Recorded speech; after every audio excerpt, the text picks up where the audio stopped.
Pemirsa, kelompok jaringan terorisme terus menggunakan pola-pola baru demi melancarkan aksi mereka. Seperti kini tengah mereka lakukan, yakni menempatkan perempuan di baris depan sebagai pelaku teror. Rentetan peristiwa bom bunuh diri serta penyerangan di markas polisi belum lama ini menjadi buktinya.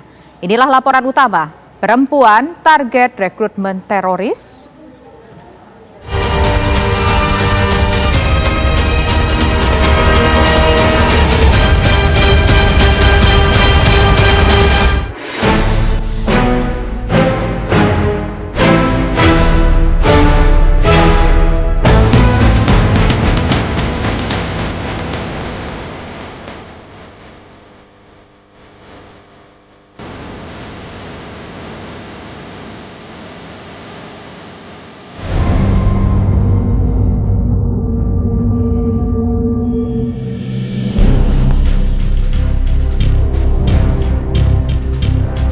Aksi perempuan muda berusia 25 tahun berinisial ZA ini menambah daftar kaum hawa yang menjadi terduga teroris di tanah air.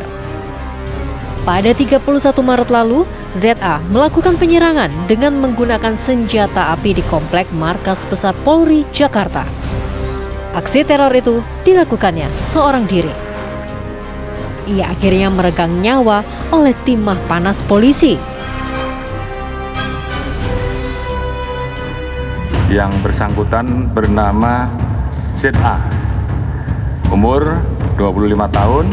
Yang bersangkutan ini adalah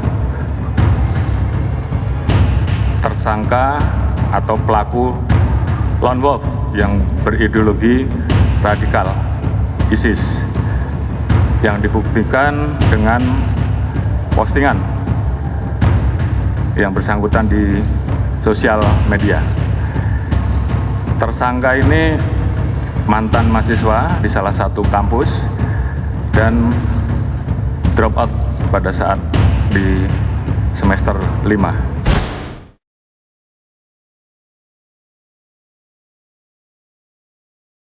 Tiga hari sebelumnya, teror bom bunuh diri terjadi di depan pintu gerbang Gereja Katedral Makassar, Sulawesi Selatan. Seorang perempuan berinisial YSF diduga ikut terlibat. Ia beraksi bersama suaminya. Mereka adalah pasangan pengantin baru dan diduga kuat merupakan bagian dari jaringan kelompok Jamaah Ansarud Daulah atau JAD di Sulawesi Selatan.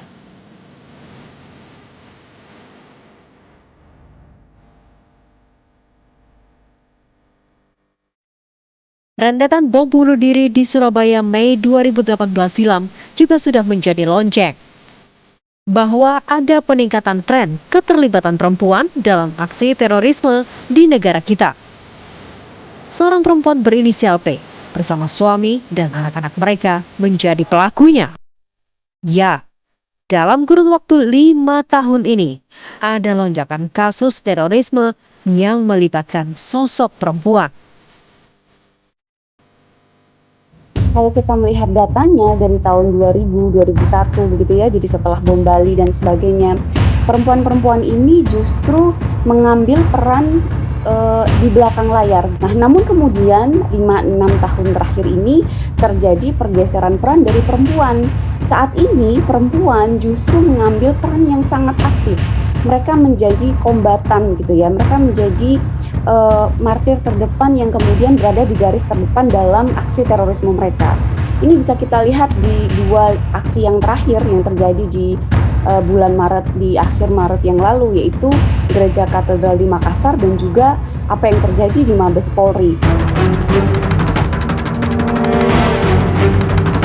Mengapa jumlah perempuan yang terseret di pusaran aksi teroris kian meningkat? Apakah benar perempuan menjadi target rekrutmen kelompok teroris?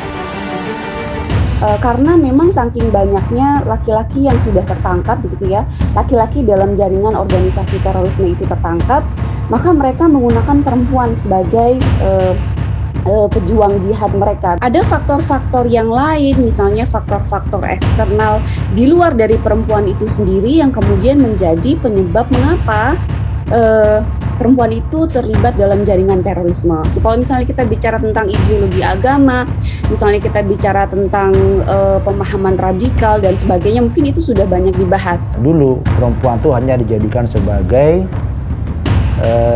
untuk membantu kegiatan terorisme.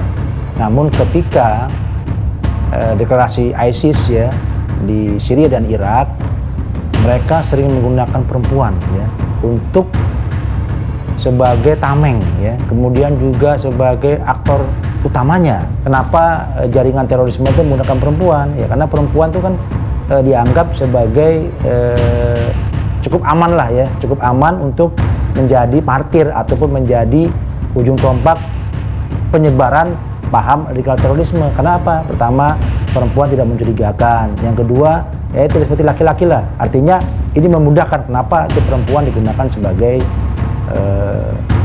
pelaku terorisme.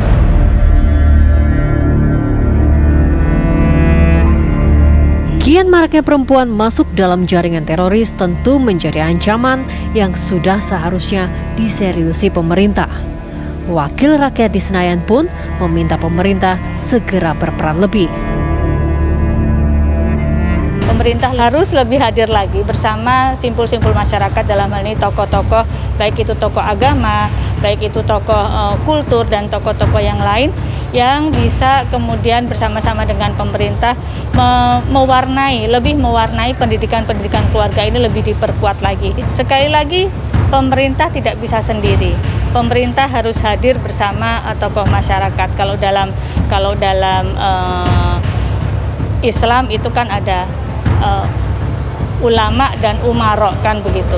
Nah ini juga bisa diartikan pemerintah pun tidak hanya dengan ulama namun dengan tokoh-tokoh agama lain. Upaya pemerintah saja nyatanya memang tak cukup untuk benar-benar memutus dan mematikan sel-sel teroris. Karena peran aktif masyarakat juga menjadi kuncinya. Konteks dalam hal ini BNPT tentunya melakukan upaya pencegahan.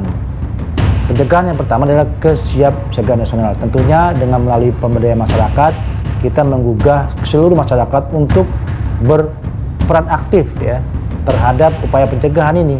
Tentunya kami juga bersama-sama kementerian lembaga, dan saat ini BNPT membentuk sinergitas ya dengan kementerian lembaga. Sudah ada 46 kementerian lembaga untuk sama-sama melakukan pencegahan.